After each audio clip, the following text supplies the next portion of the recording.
Before we get into this, be warned, we spoil quite a bit of the Final Fantasy VII Remake and the events of the original Final Fantasy VII, so proceed at your own risk. That said, now that you finally got your hands on the remake and slapped Sephiroth across the face, you probably know that this isn't your mummy and daddy's Final Fantasy VII. The remake introduced some drastic changes to the narrative of the series going forward, so while we can't be sure of what's ahead, we noticed a bunch of nods to what came 23 years ago. Here are all the Easter eggs and callbacks we found that connect the original Final Fantasy VII with the remake. In the original, before setting the bomb in the reactor, Cloud loses control of himself as a voice tells him to watch out, this isn't just a reactor. In the remake, this flashback alludes to the revelations in the story that normally we wouldn't see until the second or third discs in the original. For example, when Jesse asks Cloud if he and Tifa are close, we see his childhood in Nibelheim with Tifa. When Barret gets into it with the Shinra employees on the train to Sector 7, a variation of Coral's theme plays. We will not submit to intimidation or violence. Coral is Barret's hometown, and this is alluding to his painful history with Shinra Corporation when they stabbed him in the back. Stay away from me! Hold it! I knew that red hair looked familiar. Johnny can actually be found in the original Final Fantasy VII Sector 7 slums, still holding out hope that Tifa might notice him after all those years. If you look closely at the two pictures hanging in the wall of Tifa's bar, 7th Heaven, you can see an homage to how it looked in the original version of the game. Pretty cool.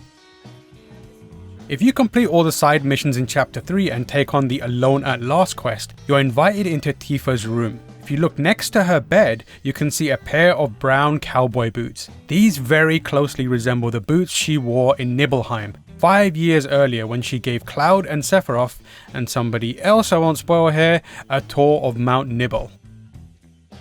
When you sneak into Jessie's house in Chapter 4, if you read the letter she had addressed to her parents, she mentions that she's landed a starring role in a play at the Gold Saucer. Cloud then says out loud, Jessie Raspberry as the princess?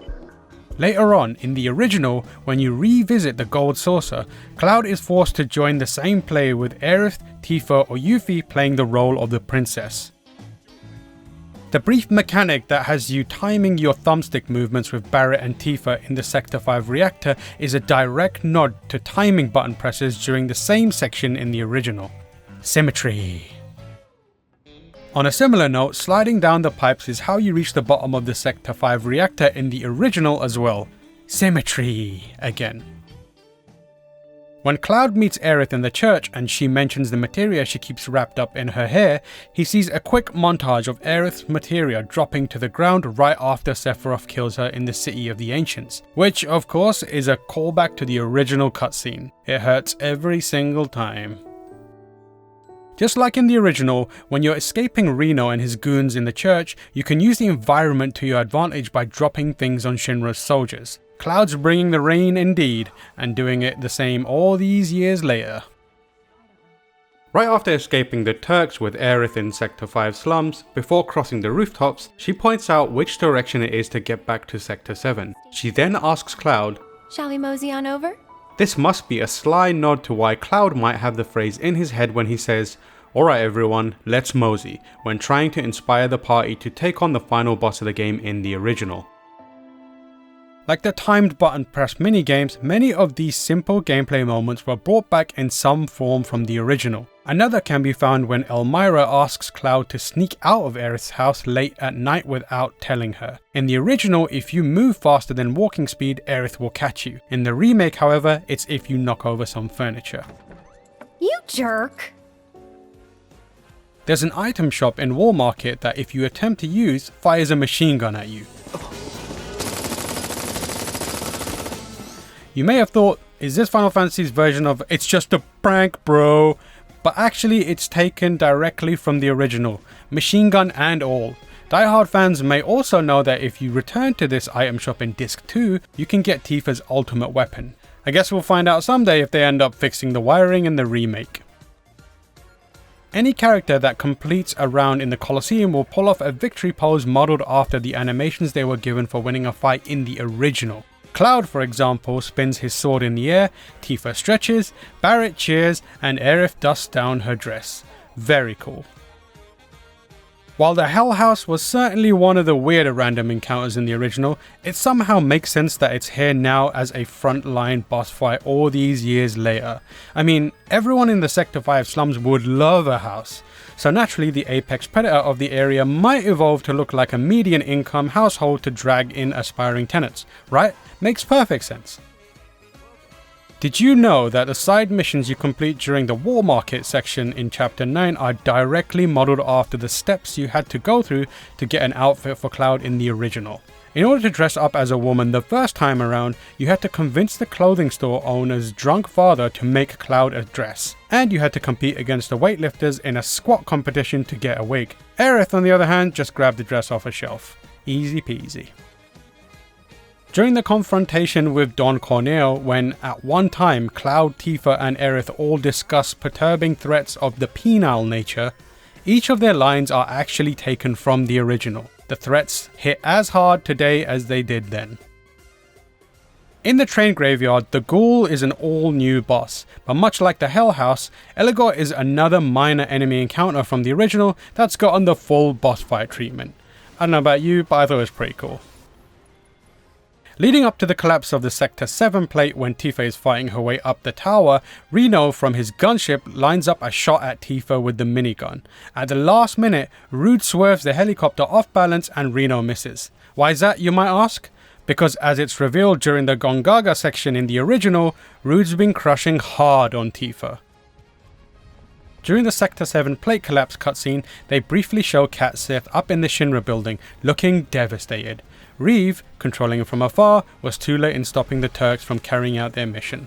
Needless to say, there is an explanation for the angry weird blue cat, we just haven't got there yet.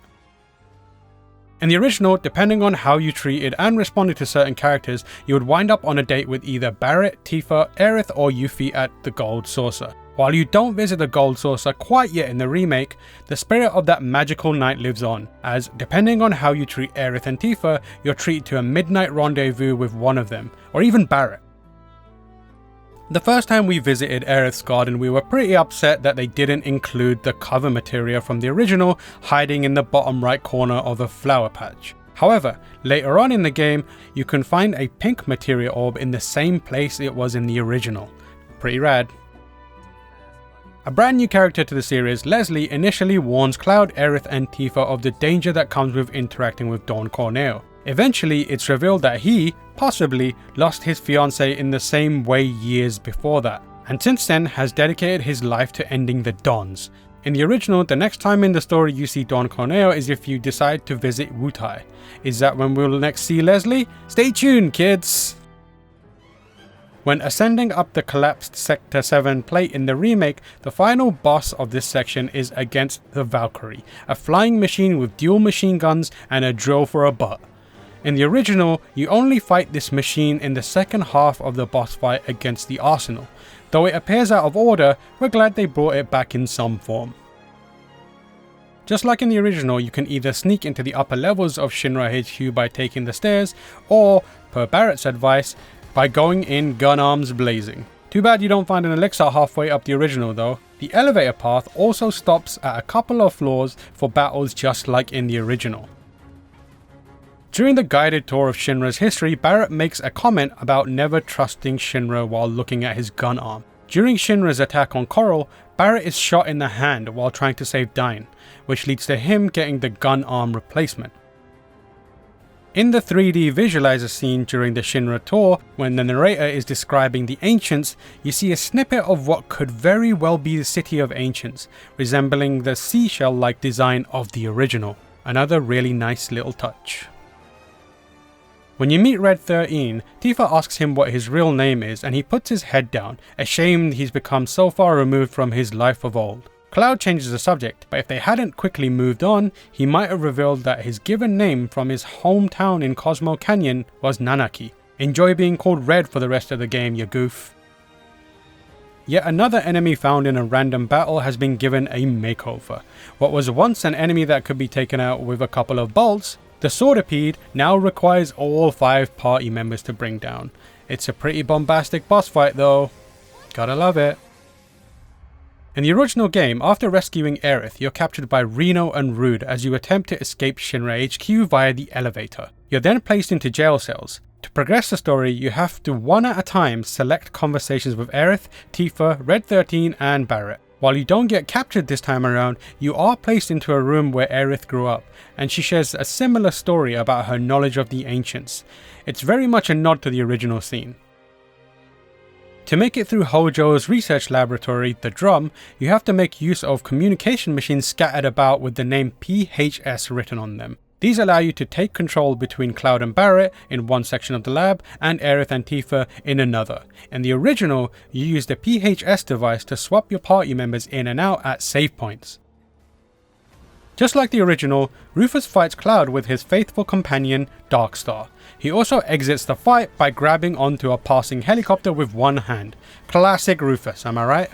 No, literally, it's classic Rufus. This time around, Heidegger is the one to ask the party to identify themselves, but the results are equally hilarious. Avalanche! Local florist. Lab rat dog. In the original, Rufus asks, "By the way, just who are you?" And each member of the party describes themselves. It's one of the first moments that reiterates what a ragtag team you've established. In the remake, it's limited to Barret, Aerith and Red 13, but quality over quantity shines though. At various points during flashbacks, you can see cutscenes that are shot for shot taken from the original or even spin-off content like Final Fantasy Advent Children. For example, Meteor is presented with a red sky and tornadoes forming above Midgar. Red 13 can be found running with two little pups by his side right as they view Midgar taken over by greenery. Cloud can be seen laying a body into a pool of water, which for the record, better be Aerith, I swear to... And you can briefly catch a glimpse of a scene that played during the introduction to Advent Children when Marlene recaps the game's story. It shows Cloud leaping towards Sephiroth. Based on how the game ends though, will any of this come to fruition in the same way, if at all? Who knows? Stay tuned, kids! There you have it. I'm sure we missed quite a few references to the original, so be sure to let us know in the comments below if you spotted anything. But just do it, politely, nicely. Be cool about it. Chill. We're all friends here. Anyways, thanks for watching, and we'll see you in 2043 for the next episode of Final Fantasy VII Easter eggs. Maybe. Who knows? We'll see. If you want more Final Fantasy VII content, make sure to check out GameSpot.com where we've got the review and a bunch of guides. And if you want to watch videos on Final Fantasy VII Remake, well, you're in the right place. Hit up our YouTube channel where there's plenty of guides, gameplay videos, streams, podcasts, pretty much anything else that has moving pictures about Final Fantasy VII Remake. Enjoy! Have fun!